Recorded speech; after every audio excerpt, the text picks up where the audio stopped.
ईसा अविनाश की लड़ाई को लेके चाहत पांडे और सारा खान ने जो है बैठ के बहुत ही गंदी तरह से जो है इन दोनों का वाट लगाया है। आप सबको बता दें कि घर के अंदर जो है कल रात को ईसा और अविनाश ने काफ़ी भयानक लड़ाई की थी। तो वहीं पे देखा जाए तो अविनाश ने जो है पूरे घर का जो है सामान को तोड़ फोड़ करना स्टार्ट कर दिया था। जहाँ पे चाहत गई भी थी अविनाश को समझाने के लिए, लेकिन अविनाश जो है चाहत पे ही भड़कते हुए नजर आ रहा था। जिसके बाद चाहत ने बोला सारा को और साथ ही कशिश को, तेरे को पता है कल रात को जब इन दोनों की लड़ाई हो रही थी तो अविनाश जो है घर का सामान वगैरह तोड़ रहा था, और मैंने इसको बोला भी कि तू जो है सामान पे गुस्सा मत निकाल, तेरा गुस्सा ईसा पे है तो तू उससे बैठ के बात कर ले। जहाँ पे वो मुझ पे ही भड़कने लगा। जिसके बाद मैंने तो उसको साफ-साफ बोल दिया कि ऐसा है, भड़कना है, भड़काना है और जो भी करना है, तू अपनी वाली को बोल, ठीक है ना? ईसा की लड़ाई है तो ईसा तक ही तू सीमित रह। घर का सामान तोड़ना और घर के लोगों को चिल्ला-चिल्ला के उठाना, बोलना, ये सारी चीज़ें जो है ना बिल्कुल भी सही नहीं है, और तू मुझ पे तो भड़कियो भी मत, ठीक है ना?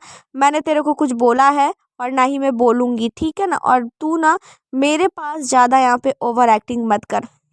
जहाँ पे कशिश का कहना है कि ये दोनों जो है मुझे लगता है कि एक्टिंग कर रहे हैं। कहीं न कहीं इन दोनों की कभी भी लड़ाई नहीं हुई और लड़ाई ये लोग इस तरह से करेंगे, ये चीज़ जो है मुझे बिल्कुल भी समझ में नहीं आ रही है। जहाँ पे सारा ने कहा, मुझे ऐसा लगता है कि ये लोग जो है प्लानिंग करके बैठे हैं। इन लोगों को चाहिए फुटेज, और दोनों के दोनों हो चुके हैं नॉमिनेट, और नॉमिनेट है दोनों, तो ये लोग तो कुछ ना कुछ ऐसा कांड घर के अंदर करेंगे ही जिसकी वजह से जो है ये लोग घर के अंदर रुक जाए, क्योंकि अब फिनाले का डेट जैसे जैसे पास आ रहा है वैसे वैसे इन लोगों की नौटंकी जो है बढ़ती जा रही है। जहाँ पे चाहत ने कहा कि ऐसा है ईसा कुछ ज़्यादा ही सोचती है।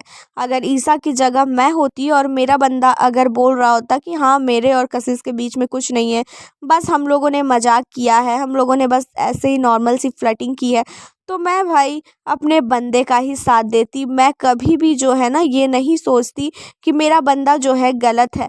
लेकिन ईसा को समझ ही नहीं आ रहा है, वो बार बार जो है अविनाश के पीछे पड़ी है कि तूने क्यों बात किया, तूने क्यों बात किया, तुम लोग के बीच में कुछ चल रहा है। तो भाई नॉर्मल सी बात है, कोई भी जो है गुस्से में आ जाएगा, और यहाँ पे जो है ईसा की ही गलती मुझे लगती है, क्योंकि अविनाश को जो है समझने का भी तो हो, समझना भी तो चाहिए। ये जो है उसको समझने का नाम ही नहीं ले रही है।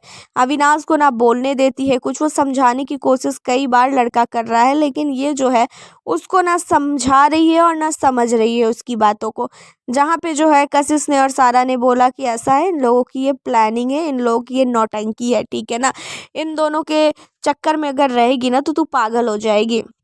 घर के अंदर जो है ये लोग नॉमिनेट है और इन लोगों को पता है कि अब जो है फुटेज पाने के लिए कुछ न कुछ ड्रामा करना पड़ेगा, और इसी वजह से जो है ये लोग ड्रामा कर रहे हैं। जहाँ पे चाहत कहती है कि इन दोनों का ये ड्रामा है कि क्या है समझ में नहीं आ रहा, लेकिन रात को जो है इन लोगों ने काफ़ी भयानक जो है घर के अंदर माहौल ख़राब किया और हमारी नींद भी ख़राब करके रख दी है। इन दोनों को जो है बिल्कुल भी तमीज़ नहीं है कि अगर कोई सो रहा है तो उनको जगाया नहीं जाता है। चिल्ला चिल्ला के एक तो ये जगा रहे हैं, ऊपर से दिखा रहे हैं कि हाँ हम दोनों की लड़ाई हो गई, तो हम लोग क्या करें, इन दोनों की लड़ाई हो गई तो। यहाँ पे चाहत का कहना है कि जो ईसा है उसकी गलती है, क्योंकि ईसा जो है अविनाश को समझ नहीं पा रही है। अगर चाहत का बंदा होता अविनाश तो फिर चाहत जो है उसकी बातों को मानती। हालांकि ये चाहत की सोच है। आपको क्या लगता है कि ईसा और अविनाश जो है फुटेज के लिए ये सब कर रहे हैं, या तो फिर कोई और बात है? अपनी राय ज़रूर बताइएगा। मिलती हूँ नेक्स्ट वीडियो के साथ।